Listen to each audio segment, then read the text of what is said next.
Hello বন্ধুরা, আমি শুভ্রনীল চলে এলাম আজকে মেন্টাল ট্রেলার বেরিয়েছে সেটা নিয়ে কথা বলার জন্য।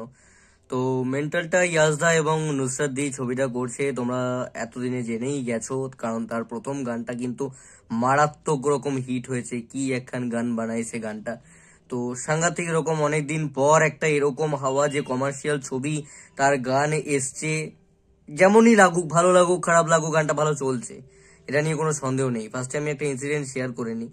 আমি কাজের সূত্রে যখন দুর্গাপুর কোর্টে ছিলাম, আমার বাবার সাথে আমি গেছিলাম, তো সেই সময় আমি দেখি যে ওখানে একজন বয়স্ক লোক কাজ করাতে এসছে আমাদের এখানে। তো কাজ করাতে এসে দেখি সে টুলে বসে একটা ইউটিউব সোয়াইপ করতে করতে ঘাঁটতে ঘাঁটতে, মানে তার সাধারণত বয়স্ক লোকেদের কি হয়, রেফারেন্স থাকে, পুরোনো দিনে গান শোনা, এই ধরনের বিভিন্ন রকম থাকে, মান্না দে, কিশোর কুমার। তো সেখানে কিন্তু চট করে ইউটিউব থেকে রেকমেন্ড করার বিষয়টাই নয়, যদি না গান ভালো করে চলে তাকে রেকমেন্ড করছে ইউটিউব, কি এখন গান বানাইছে গানটা।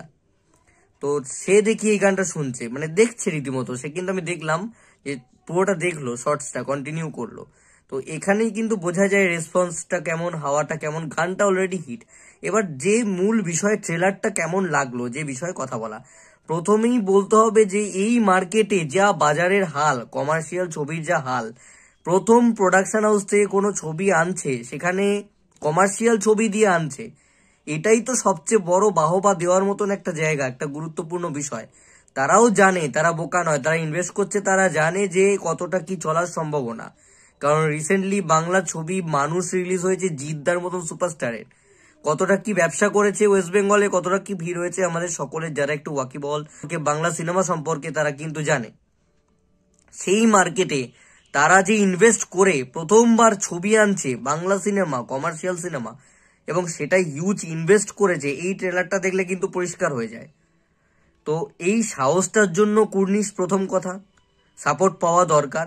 এই ধরনের ছবিকে অনেকেই বলবে পুরনো টেমপ্লেট, আগেকার মানে সেই যে একটা গোড়া ব্যাপার, একটা সেই পুরনো গল্প, এটা হচ্ছে 2012-13 হলে হয়তো মানানসই, কিন্তু এখন এটা কেন? তো এখন যদি এইটা হিন্দি সিনেমা, বলিউড সিনেমা হয়, বাঙালিরা তোমরা তো লাফাতে লাফাতে দেখতে যাও, তার বেলায় তো কোনো দুঃখ নেই। এই ধরনেরই সিনেমার ট্রেলার অন্য কোনো ইন্ডাস্ট্রি, সাউথ হোক বা হিন্দি সিনেমা যখন আনে, আমাদের কিছু কিছু নামি বড় বড় রিভিউয়াররা রয়েছে যারা ট্রোল করে, মিম বানায়, তারপর রিভিউই আনে না। মানে ঘন্টা পেরিয়ে গেছে, ইয়াস নুসরাতের ট্রেলার আসার পরে একটা দেবারা বলে সিনেমার একটা গ্লিমস আনা হয়েছে, সেটা দেখলাম তার ওখানে রিয়াকশন রয়েছে, অথচ এটার কিন্তু নেই। অথচ বাঙালি সে, আমাদের সবচেয়ে বড় নাকি ইউটিউবের কমিউনিটি রিভিউয়ার। আবার আর একজন, সেও বড়, সে দেখলাম আবার সেটাকে একটা মজার ছলে বানিয়েছে।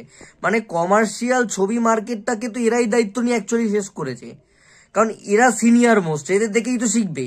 এবার এরা যখনই নেগেটিভিটি করছে, এরা নেগেটিভই বলবেই নেগেটিভ। এরা যতই কমার্শিয়াল ছবি হলেই, স্টাররা, কমার্শিয়াল স্টাররা কিছু আনলেই নেগেটিভিটি করে, ভালো বলবে না এরা। এরা এই সেম ধরনের দেখবেন, সেম প্লেটে যখন হিন্দি ছবি, সাউথের ছবি আসে, তখন কিন্তু প্রশংসা করে। তো এরা এরা ক্ষতিকারক অ্যাকচুয়ালি ইন্ডাস্ট্রির জন্য। তবু এদেরকেই ডেকে সব সিনেমা ফিনেমায় কাজ দেয়, লোকে ডাকে, বসিয়ে ইয়ে করে, সেটা যাই হোক, সেটা খুব ভালো।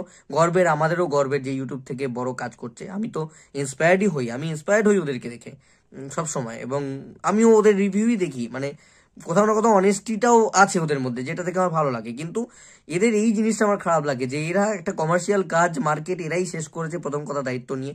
এইসব ইউটিউবাররা গজাবার পর থেকে এরাই খুব স্ট্যান্ডার্ড ক্লাস ইংলিশ এটা সেটা দেখে দেখে একটা টেস্ট মানুষের মধ্যে, একটা মাথায় একটা ইমপ্লিমেন্টেশন হয়ে গেছে এদের জন্য।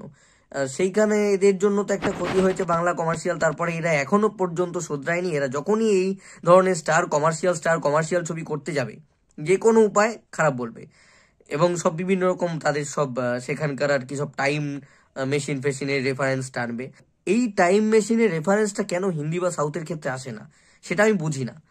তো এরা অ্যাকচুয়ালি ক্ষতি করার চেষ্টা করে, এবং এরা যখনই করে তো স্বাভাবিকভাবেই ছোটোখাটো যেসব রিভিউয়াররা উঠছে নতুন, তারাও সেই পথেই হাঁটে, ভালো লাগলেও খারাপ বলবে।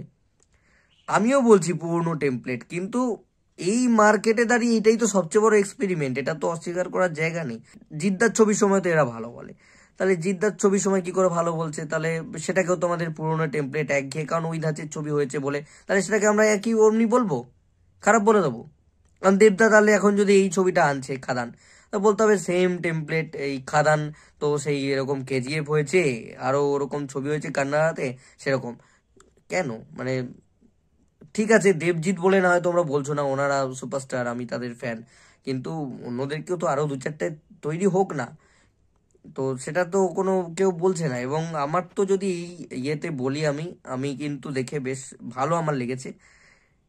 টেমপ্লেটটা নিয়ে আমি আবারও মেনশন করছি, অবশ্যই পুরোনো ফরম্যাটেরই গল্প, পুরোনো ছকের, কিন্তু প্রথমবার একটা প্রোডাকশন হাউস থেকে আনছে এবং ভিজুয়ালি ছবিটা কিন্তু বেশ ভালো লেগেছে দেখতে। এবং মদন মিত্রর কথা যদি আমি বলি, মদন মিত্র যখন এসছে দেখে আমি চমকে গেছি। মদন মিত্র রয়েছে, গুজবাম, হঠাৎ করে এই একটা সিটি মারা মোমেন্টের জন্য মদন মিত্র যথেষ্ট। ভালোবাসো না বাসো, কিন্তু সিটি মারার জন্য মদন মিত্র যথেষ্ট। এবং ইয়াসের যে এন্ট্রি হচ্ছে যখন জিপ থেকে, যে বিজিএমটা বাজছে, বিজিএম আমার বেশ ভালো লেগেছে। এবং আইটেম সং বাংলাতে হয় না এখন আর। দ্বিতীয় কথা, ত্রিনাদিকে যেভাবে ইউজ করা এবং সেখানে যে রনেস, ওই যে পা থেকে যে ড্রিঙ্কসটা যখন পড়ছে, মানে যেটা দেখানো হয়েছে গুন্ডা সমাজ মানে কি চলে, গ্রাম বাংলার কালচারে কি কি হয়, তোমরা একটু ইউটিউবে সার্চ করে দেখবে যে এখনো পর্যন্ত এই আইটেম সং যেটা বলছো সেটা বাস্তবে কিন্তু বিহারে, আমাদের গ্রামগঞ্জে কিছু কিছু জায়গায় হয়, তো সেখানে ছেলেরা কিভাবে এনজয় করে, তো আমার সেইটা ভীষণ কানেক্ট করতে পেরেছি আমি। এবং তাছাড়াও যদি আমি বলি, এখানে কিন্তু মেন জিনিস হচ্ছে ভিলেন, মানে এত স্ট্রং লেগেছে ওনাকে আমার। মানে এখানে হিরো হিরোইন কেমিস্ট্রি সব বাদে আমি যদি প্রথম এই ট্রেলারটার ভালো লাগা বলি, আমার ওই যিনি অ্যাক্টিং করেছেন, সরি আমি নাম জানি না, কিন্তু যিনি মেন ভিলেনের ক্যারেক্টারটা করছেন দিদি, তো ওনার পারফরমেন্স আমার মারাত্মক লেগেছে। ইয়াসদার যে মাস অ্যাপিল রয়েছে সেটা নিয়ে কোনো সন্দেহ নেই, এবং বেশ ভালো, মানে স্ক্রিন প্রেজেন্স ইয়াসদার বেশ ভালো লাগছে। নুসরাত দিকে নিয়ে আমার কিছু বলার নেই অ্যাকচুয়ালি, কারণ নুসরাত দিকে আমার খুব একটা, আমি কেন জানি না, মানে এই মুহূর্তে দাঁড়িয়ে নুসরাত দি কেন লুকসটা এরকম করে ফেলেছে আমি জানি না। অ্যাকচুয়ালি নুসরাত দি একটা টাইম আমার ক্রাশ ছিল, কিন্তু এখন আর নুসরাত দিকে আমার কোনো কিছু অ্যাকচুয়ালি এত রোগা হয়ে গেছে, আমার একটু ঠিক কানেক্ট করতে পারি না, তার জন্য সরি। ওমেন ট্রাফিকিং যে জিনিস সেই সব নিয়ে দেখানো হচ্ছে, তো ঠিক আছে, আর কি করবে ভাই, কমার্শিয়াল মানে খারাপ বলে দেবো সেটা তো নয়, কি করবে, একটা বাস্তব কেন্দ্রিক যেটা হচ্ছে সেটা নিয়ে একটা কমার্শিয়াল ছবি বানিয়েছে, ভালো বিজিএ, আইটেম সং খরচা করেছে, গানটা কমার্শিয়াল যেরকম আগে হতো সেরকম ফিরিয়ে আনার চেষ্টা করেছে। বাজেট তো আমার দেখে মনে হচ্ছে মোটামুটি ভালোই আছে এই ছবিটার, যেরকম ভিজুয়ালি রাখছে। মদন মিত্রর একটা ক্যামিও রেখেছে, ক্যামিও বলবো কি ক্যারেক্টার বলবো আমি জানি না, সেটা ছবি দেখলে বোঝা যাবে। সব আছে, যেরকম হওয়া উচিত মাসালা ছবি সেরকমই ছবি হয়েছে, তো এতে তো কোনো আমি দোষের বা খারাপের কিছু দেখছি না। খারাপ যেটা আমার মনে হয়েছে সেটা হচ্ছে যে ইয়াসদার ডায়লগ দম নেই, মানে মেনলি হচ্ছে যে ইয়াসদা যেরকম সব জায়গায় কথা বলে এবার সেরকমই লাগছে, স্ক্রিন প্রেজেন্স ভালো, কিন্তু ডায়লগ বাজিটা ঠিক মানে যাচ্ছে না, পোষাচ্ছে না, মানে কেমন বলাগুলো কেমন একটা মনে হচ্ছে যে উনি বলছেন মানে জোর করে বলছেন। তো ওনার সঙ্গে পুলিশ হিসেবে ভালো লাগছে, কিন্তু ডায়লগ বাজি মানে ভয়েস বলি বা কথা বলা সেই একরকম, মানে ওই জিনিসটা আমার একটু খারাপ লেগেছে। উন্নতি করেনি তেমনটাও নয়, উন্নতি করেছে, উন্নতিও করেছে, আগে যা ছিল তার চেয়ে অনেক বেটার লাগলো আমার দেখে এই ছবিটাতে। তো দেখা যাক ছবিটা কেমন হয়। আলটিমেটলি আমার যদি জিজ্ঞেস করা হয়, আমার কিন্তু ট্রেলারটা খুব একটা খারাপ লাগেনি। ইয়াস নুসরাত আছে বলে, কমার্শিয়াল ছবি হচ্ছে বলে, কমার্শিয়াল স্টাররা আছে বলে নেগেটিভিটি করতে হবে, সেরকম মেন্টালিটি ছেড়ে দেখো, ট্রেলারটা ভালোই লাগবে।